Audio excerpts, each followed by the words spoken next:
the amount of thought that goes into our public image is just amazing.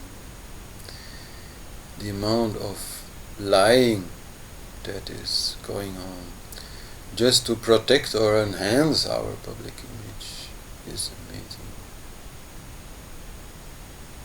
People will tell all sorts of crazy, entirely untrue stories, just, so that they feel more accepted by others and they feel more worthy in the eyes of others.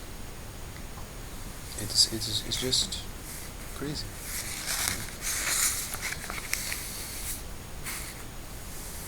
So why? Why do we have this urge? Why do we have this urge always, all the time, to confirm our importance, to confirm our existence, to identify with all sorts of nonsense, just to prove that we are?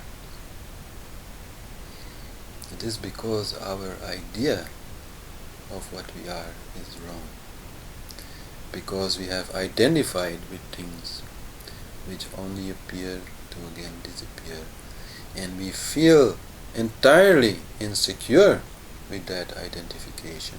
So we continuously, neurotically try to strengthen it, try to solidify it, try to make it bigger and bigger and bigger. And still feeling this fear. This fear of this bubble of illusion bursting. It's like, you feel you are drowning and trying to grasp reeds growing on the side of the river. But these reeds, they always break, and so we take new ones and we take more, and then they also break. And we just can't stop ourselves from doing that. Like, one of the basic fears, of course, that the ego has is fear for the body, fear of death, fear of disease.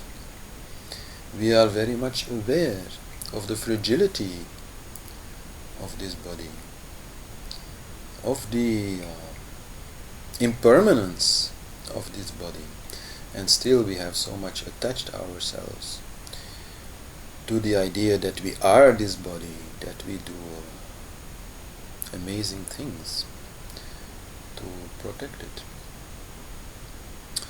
So this is the story of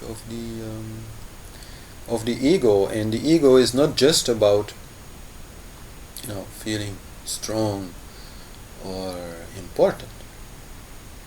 I mean, if people feel relatively good, relatively strong, then they will mostly identify with those things which they believe make them strong, with their wisdom, their social status, with their partner and other relationships, with their bank accounts and cars and houses and all these things.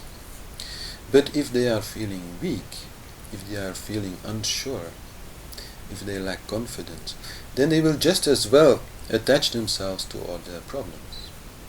Then the ego will appear as, a very pitiful person, which is always crying about whatever goes wrong and worrying about the future, that it might even, go worse. And that also is ego, and that sort of ego is also very difficult to remove. I mean, many therapists know that. Many therapists know that to some extent their main task is to remove the attachment that people have with all their problems. People may get so used to identify with all these problems that in fact they don't want to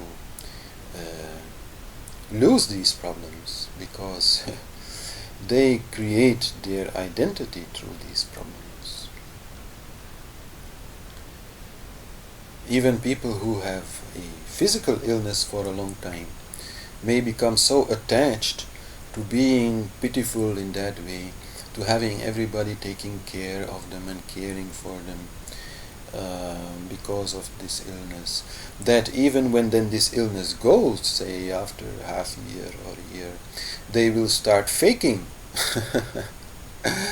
the disease. They will start behaving as if they still have this disease. They will start complaining about imaginary disease just because they want to remain in that state, because they are completely attached to that state of being ill and being in that way, somebody who's taken care for him, who does not need to take care of him or herself. So all sorts of craziness. I mean, true neurotism. If you study neurotism, then that's just ego in an extreme form. But in that way, we are all neurotic. And to give up that game is such a relief. It's such a relief. I mean, it doesn't happen from one day to the other. But the more you can give it up, the more you will feel free, the more you will feel relaxed, the more you will feel happy. The ego also attaches so much to unhappiness. It can't be happy for a long time. I mean, if it's got a real good reason, yeah. If they won the lottery, yeah. But very soon, they'll again jump into unhappiness purely out of this false identity. It's the ego who creates, a mouse, an elephant out of a mouse, who will aggravate, increase, blow up, any small problem into a real big problem, just because it confirms its existence. It's like, I suffer, so I am. That's the ego. So I mean, it's a big joke. It's the biggest joke. All the good jokes are about the ego, and the best way to get rid of it is to laugh at your ego. Whenever you see, think yourself thinking in that way or saying something in that way, in this crazy search for identity, for existence, just laugh and know that you are. There's no reason to doubt your existence. There's no reason to worry about your existence. There's no reason to be afraid about your existence. You are unborn, eternal.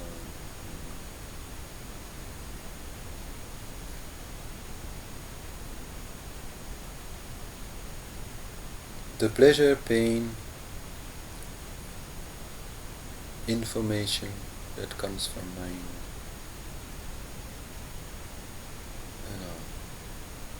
becomes the happy unhappy game of ego, which is not needed. If my leg is hurt, of course some pain will come. That won't stop. I mean, it may stop through certain special yogic exercises if you want, but let's leave that aside. But the pain does not need to make me unhappy. People who are ill do not necessarily need to be unhappy. They might just be happy having a break, being able to lie in bed for a long time, not have any particular responsibility because you are ill. It all depends how you look at it, right? So it's the ego who turns pain into unhappiness, pleasure into happiness. That's what needs to be stopped. And that also stops all this emerging of unneeded desire, of desires which go entirely beyond your needs, and also creates all sorts of problems. Because desires come from this unhappiness, and unhappiness comes from this identification with whatever is happening around you and is perceived as a acceptable cause of unhappiness. Peace.